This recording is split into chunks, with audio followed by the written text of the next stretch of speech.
Le gouvernement envisage de moins rembourser les médicaments et cible les patients qui iraient trop chez le médecin. Dans une interview donnée à Paris Match le 22 juillet, le Premier ministre Sébastien Lecornu a évoqué des premières pistes pour la loi budget 2027. Il a dit envisager de demander un effort à ceux qui achètent plus de 50 boîtes de médicaments par an ou vont plus de 25 fois chez le médecin par an, tout en protégeant les plus fragiles socialement. D'autres pistes ont aussi été évoquées par la ministre de la Santé Stéphanie Rist sur RMC le 23 juillet. Tous les Français, s'ils dépassent un nombre de consultations ou un nombre de boîtes de médicaments, payent aujourd'hui, s'ils sont au maximum, 100 € par an.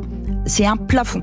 Ils ne peuvent pas avoir à payer plus. Ce que nous faisons, c'est que nous doublons ce plafond qui n'a pas évolué depuis 20 ans. Concrètement, ça veut dire que ceux qui consomment le plus de soins pourraient payer plus cher. Il faut savoir qu'en moyenne, quand vous êtes un patient avec des maladies, donc si vous êtes quelqu'un qui a une maladie chronique, en moyenne, c'est 78 € par an actuellement. Donc si on double, on peut estimer qu'il sera plutôt à 150 qu'à 200 €. Cette mesure pourrait rapporter 750 millions d'euros par an à l'assurance maladie selon Les Échos. Pour la ministre de la Santé, il est nécessaire de trouver des ressources pour continuer à investir dans notre hôpital, pour l'accès aux soins et pour pouvoir toujours développer les médicaments les plus efficaces. Alors, les réactions des syndicats n'ont pas tardé. La CGT a dit s'attendre à des sales coups pendant l'été. L'UNSA a dénoncé une mesure scandaleuse. Et pour le président de la principale fédération de patients, France Assos Santé, les plus touchés seront les personnes polypathologiques, souvent âgées. Par exemple, une personne atteinte à la fois de diabète, d'une difficulté cardiaque, d'un peu d'obésité. Les mesures ne sont pour l'instant que proposées et non adoptées. Elles devraient être débattues en octobre au Parlement autour de l'examen du budget de l'État et de celui de la Sécurité sociale.